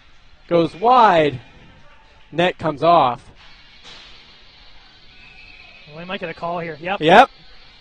Drexel's going to go to the box for shooting the puck after the whistle.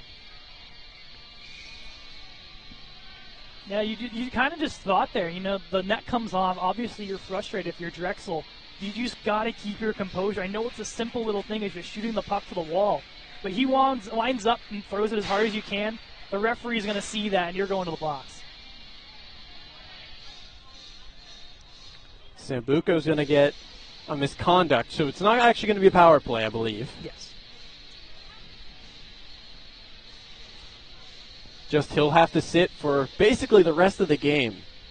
He'll have, I believe it's a 10-minute, so he'll get out with 17 seconds left. That's one of your top goal scorers and point getters if you're Drexel as well. He has a goal in this game already. That is a big loss for the remainder of this game without Sambuco.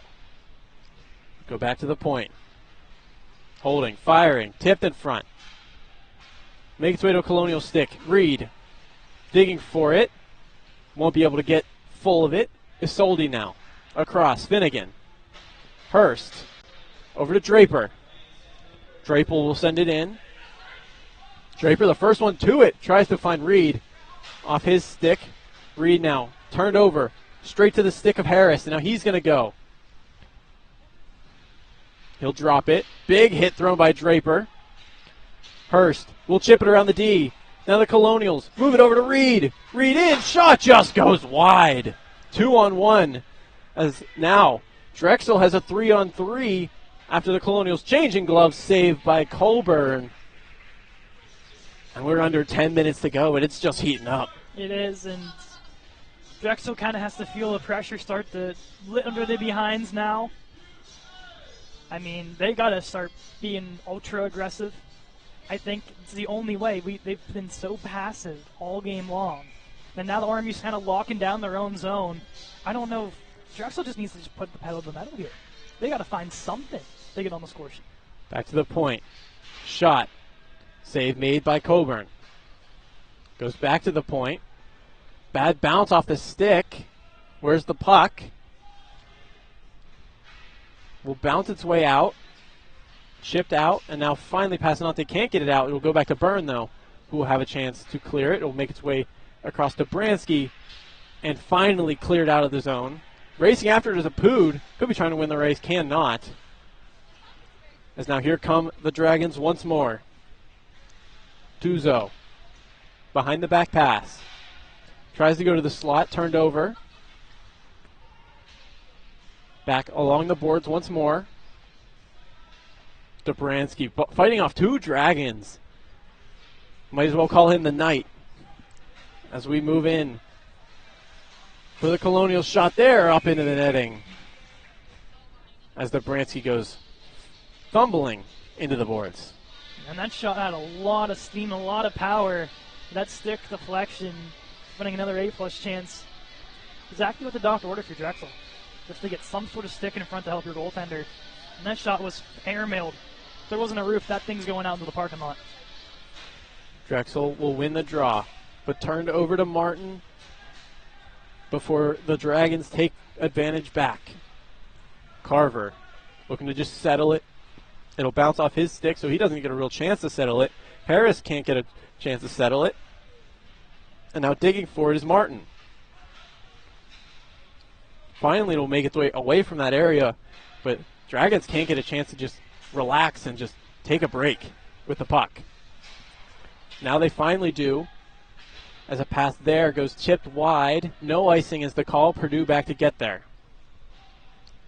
Purdue with it. Chips it off the boards and out of the zone. It's picked up by Murdrick. Lezine. It'll get sent in off a one-timer. Finnegan, the first one to get it. We'll leave it for Kohlberg, who will move it back to Finnegan. Intercepted. Here, but Reed picks that one back up. And the Colonials are coming back this way. Gets around that hip check, still with the puck. Tries to move it in the slot for Kohlberg. Too far behind him. Harris moves it up. Jacobs. Jacobs in, fans on it. As it'll go back to the wall. Back to the point now. Shot there, save made. Colburn and held. 7:03 on the big clock. If you're a Penguin fan, I might be on a heart attack watch right now. Kevin Weeks just posted a picture of the Pittsburgh skyline with a bunch of eyes emojis. Oh. And with Colorado making a bunch of moves, I don't know. We're stepping away from this game into the big one. Yeah. There's a lot going on in the hockey world right now, and if you're a Penguin fan, which I'm sure a lot of people are right now, just pay attention to your social medias. As Drexel's going to get a power play here. That's exactly what they needed here, Andrew. That's what they needed for sure to get back into this game. Holding it is Burkham. He will skate all the way down from the blue line to behind his own net so that they could regroup, and it all for nothing as a bad bounce goes straight to Reed. He's going to go to the box. Look, I understand why you want to regroup in that scenario. You're down a goal, and you got to be aggressive. You just might as well just take it. Take it right down to the zone, set something up from down low. Because that's the clock you killed. Yeah. That's clock that you're not going to – you killed, what, 20 seconds, 25 seconds of that? I mean, a smart play might even just give it to the Colonials. Yeah, throw it to the net. Throw it to the net and give it straight to the Colonials. You get as much time left on the clock, and you get the full 2 minutes. Exactly. Like, you understand what they're doing, but, I mean, just time management.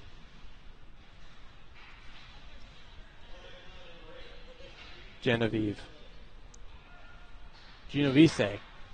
Shot there. Goes off of Colburn and wide. Back at the point. Jacobs. To the top of the slot. Down below the circle. Pass over the slot. No one there. Kept in at the line. Birkin moving down. Switches with Jacobs. Jacobs back to the top. Genovese. Across. Jacobs. In front. Tipped in and they score. A power play goal for Ben Burkham. And it's a tie game again. That's just really good movement of the puck there by the Dragons. And in the end, Burkham's second power play goal and fifth goal of the season. Ties this one up at 3. I don't know, just the way that power play started and was set up, Drexel kind of knew what they had to do, and they do it perfect with a little tap and backdoor from Burkham. That's something they've been good at all game, is cycling that puck. Can the Colonials get another one? They're going to win it back, and it's going to go straight to Dobransky. He'll move it over to Purdue, just out of his reach, but no one will be around, so we'll get that one. He'll pass it over to Dobransky, moves it up to Hurst. Hurst over to Draper. Draper will carry. On net, save made. Sent in front again. Oh, another chance for Reed. Now it's going to be sent out of reach. Purdue gets beat. Dobransky gets in the lane. Stops that one. Dobransky still with it. He'll carry it. He'll move it over to Hurst. Now Hurst. He'll move it in the offensive zone. With speed behind the net. Backhand shot. No one there. Draper tried to get there, but it'll go right back to the Colonials. Hurst. Over to Passanante. Puts on the brakes. Still has it. Fighting for it. It's taken down, and now the Colonials will get a power play. To the box goes Doyle after just getting it looked like a hand on this skate of Passanante. Unhappy with the call. I don't know if it was intentional that he hit him, but taking him down, and now the Colonials on the power play. It just seemed Passanante was tied up with his men along the wall. Doyle comes in to help, and then it was just, trying to reach. And then Doyle takes him down, and RMU wisely, I think, is going to take the time out here. I like the idea here. You're going to have a 2-minute power play. There's under 5 to go. Just to get the guys you want on the ice, the guys that you want to draw something up for the full 2 minutes. I like it. It might be a little too early, but I think the right idea here from Coach Joseph. I think so for sure. Maybe you save that one in case things go the wrong way on this power play. But also, if you can get the right things going on this power play, then that's the lead back. That, or you wait till around that minute 20 to 40 seconds left in the power play to keep the same unit on, if that's what you want to ride with, to wait for it. But I'm okay taking it here with 2 minutes left, or 2 minutes of power play time. Yeah. Colonials 1 for 2 on the power play, and those 2 power plays drastically different. The first power play kind of just chasing the puck the whole time. The second power play very quickly, and they score. It's a tale of two cities, I guess, here for RMU. And now the biggest question is which one will show up here for power play number 3. Won the draw. Moran. Back to Draper. Draper down to Passanante. Back to Draper. At the point. Over to Hurst. Hurst waits. Fires. Goes wide. He'll wrap its way around to Draper. Draper moving in. Shot gets blocked. Goes right back to Hurst, though. Hurst, shot there. Save made. Can't get out. Draper keeps it in. Shot there is blocked. Kept in by Hurst once more. Back to Reed. Reed in. Shot gets blocked once more.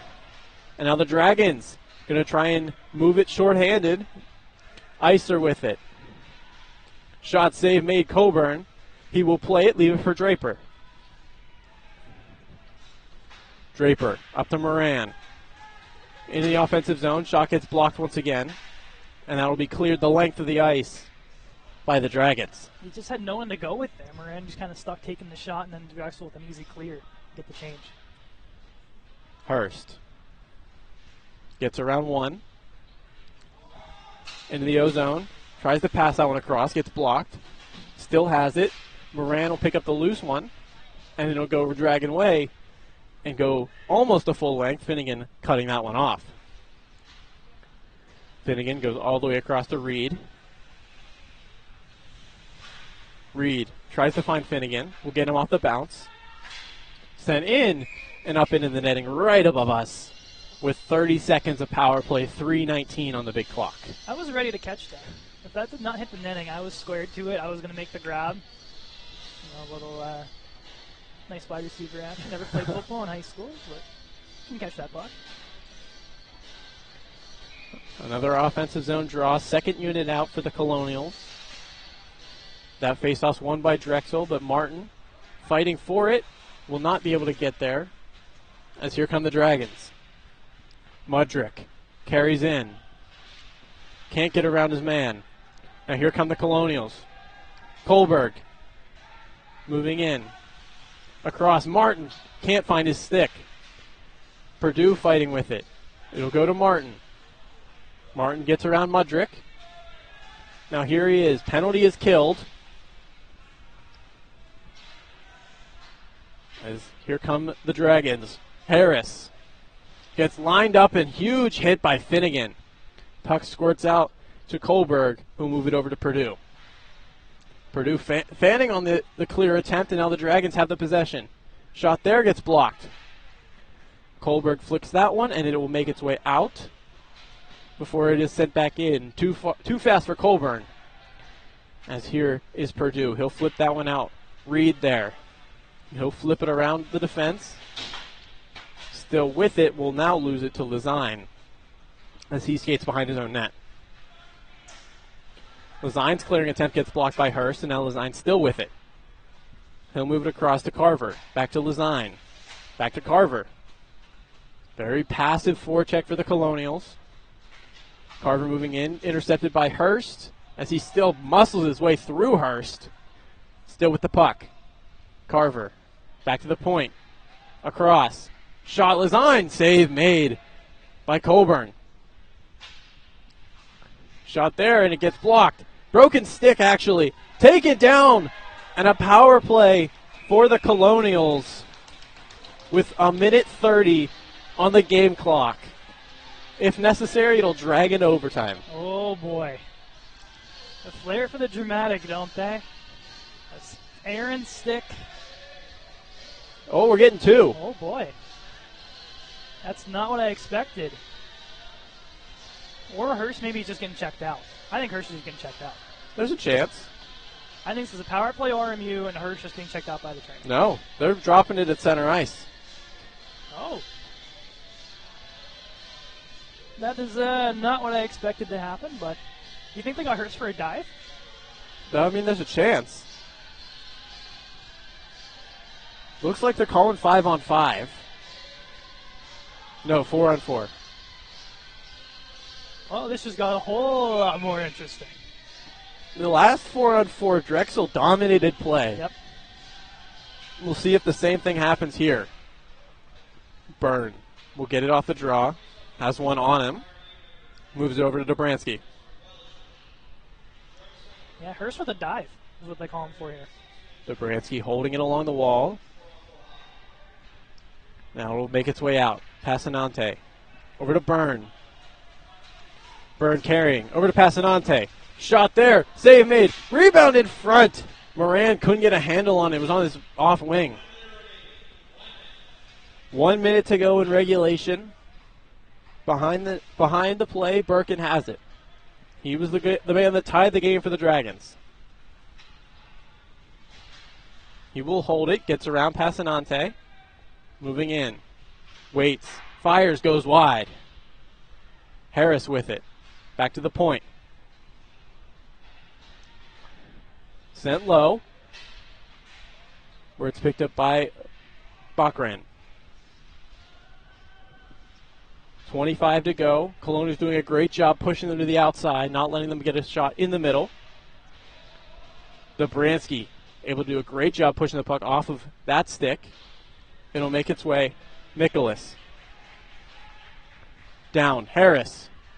Waiting. Pass across. Couldn't get all of it.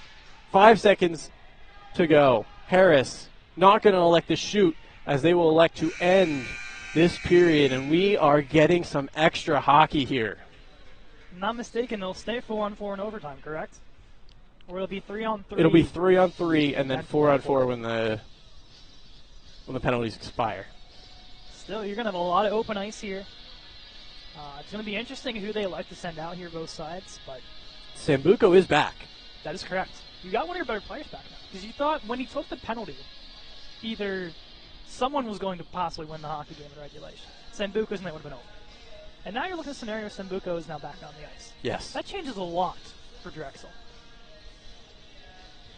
Who's going to be the hero? That's why they Is play someone going to make a mistake? It's the nature of the game. You just never know. That's You why never they play. know. 5 minutes of overtime hockey. It'll be different depending on when we get to play. It could end in a couple seconds. It could end at 4 minutes and 59 seconds. It could go to extra. I don't know if this is the shootout. Yep, there is shootout. Because we were confused when the D3 game went into a shootout when we didn't know there was a shootout in D3. Yep. Goalies will get to switch sides as well, as both number 30s just getting alerted of that now. So the RMU facing the far end. Drexel will be in front of us. And we're going to be in for a treat between these two teams. Draper, Finnegan, Reed out there for the Colonials. Harris, Jacobs, and Birkin out there for the Dragons. One thing I noticed with RMU, I don't know if you caught on, the entire third period, Garrett Walker did not take a shift. He was hurt in the Rhode Island series, and I know he's playing through some stuff, but I've not seen him on the ice. Reed wins the draw. We'll go back to Finnegan. Over to Draper. Draper into the offensive zone, leaves it for Finnegan. Finnegan circles back, had one on his tail, gets around him now. Finnegan moving into the slot, shot goes wide. Had a couple sticks in the way. Jacobs will move it to Birkin. Set free now, has a great chance for a breakaway. It's now Hurst. He gets taken down. No call on that one. Birkin with it. It'll get dropped behind the net. Back to Birkin. Sent all the way across to Jacobs. Bounces off his stick. He'll pick it up with the hash marks. Moving in. Shot. Off a body. Harris. Drops it. Jacobs with it. Has Finnegan on him. Finnegan will clear it along the boards. Hurst will get there. He'll leave it for Reed. Reed over to Finnegan. Finnegan still with it. He'll leave it behind for Reed. Reed will elect to carry himself. Toe drags around one. Moving in. Shot, save made. Rebound is not available for Reed. As now the Dragons with it. Reed going to go for a change. Harris loses it. Byrne will pick it up. Flick it around. No Colonial is there before it's picked up. Down below. Pass gets broken up by Byrne. Here come the Colonials. 3-on-2. Byrne drops it from Moran. Moran's shot gets tipped and wide. Hurst tries to send it around. Gets tipped and now the Dragons have it. Over to the close boards. Losing his stick as Moran has to turn around to pick it up. Carrying in. Drop. Another drop. Shot goes wide by Sambuco and into the netting. 2:36 halfway through this overtime period. We're going to get 3-on-3 now. Yeah, I was going to say we had a nice almost 2 minute and 30-second stretch of straight hockey. And overtime, that's kind of unheard of anymore. There's so many whistles and so many mind games to get the whistles and get the right personnel on. In this case, 4-on-4 for 2:30, and now you get 3-on-3 for about 2:30. That one's going to be won by Drexel, but just too far from the winger. Now Moran will have it. He'll give it to Finnegan. Finnegan still has it. Gets around Bachrin. Moving in. Shot. Save made. Rebound. Moran trying to fight for it. In the corner. It'll go a Dragon way. Carrying at count. Genovese. In. Behind the net. Pass across. Great play by Passanante to take the stick. Moving in. Shot goes wide. Finnegan trying to hold someone down. Two men go down. Shot there. Save made on Genovese. Into the slot. Shot there. Save made by Colburn. Rebound is still there. Sent in front. Dragons still have it. Sent through the crease. Picked up by Bachran. Moves in. Shot goes wide. Rebound is available. Fanning on the shot. Moving out. Moran. A misplay. Moving in. Scores! Connor Moran! And the Colonials take down the former champions in overtime. What a game. Back and forth. And in the end, a miscue by the Drexel defense leaves with a Connor Moran breakaway to seal the deal. And down go the Dragons on an upset watch. What a game. What a game indeed. I said during the break, is it going to be a mistake? And it was Genovese losing the puck on a pass back to him, just hops over his stick, and Moran goes the distance and snipes Jared Treat to win the game in overtime. That's Treat's second loss of the season. Almost perfect coming into today. And now getting handed his second loss by the Colonials as they'll salute their fans off the ice. They'll do it again tomorrow at 12 o'clock. What a game indeed. As you always make me do, it's the 3 stars of the game. Jeez. All right, third star of the game, I'm going to give it to Matt Purdue. Very underrated player on this team. A couple of key blocks, a couple of good stick takeaways on his end. He's just been really solid since he came back from injury. Second star, I'll give to Patty Colburn. I think the only reason why the Colonials were remotely close in this game, because you said it through the entire broadcast, Drexel dominated. From start to finish, pretty much it was their game to lose. And mistakes killed them, and that's how they lost. They couldn't beat Colburn. Number 1 star, number 18 in your program, number 1 in your heart, is Connor Moran, OT winner. An incredible shot, too. A great way to end the night. As I said earlier, Colin Moran, with his beautiful beard, gets it done Of course. for the Colonials. That'll be his 10th of the season. So he will hit double digits this year as the Colonials improve to 9-13, dropping the Drexel Dragons to 12-6. And you got to feel tomorrow the Dragons are not going to be too pleased with how this game ended. They have the bus ride back to the eastern side of the state. They want to go home happy. If they need to come out with a split. And it's really going to hurt their national rankings. With 1 loss, it's already going to hurt. You lose 2, that's really going to tank you. It's just not ideal for the Dragons. You're going to lose tomorrow. Yeah, not definitely going to hurt them. Sitting right outside of the top 25. Yeah. So already not going to, probably not going to jump into the 25, but if you lose 2 games, you may never see 25 this season again. Yeah, until you have the playoffs, of course, and then you can make that jump. Yes, yeah. But right now, a lot needs to go right for Drexel, and that starts with a win tomorrow. Yes, it does.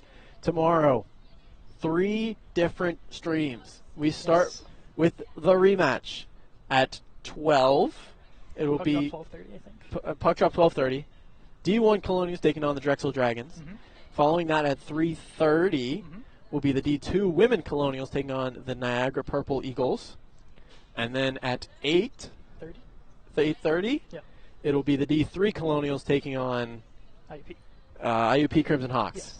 That was the only one I didn't have on my head whenever we started this, so You got it. You fought through it. I got it. We will be back for a long day tomorrow. Oh, yes. From 12:30 to probably close to 10. We'll be More here. than that. Probably more. From all of us here, we will see you tomorrow for our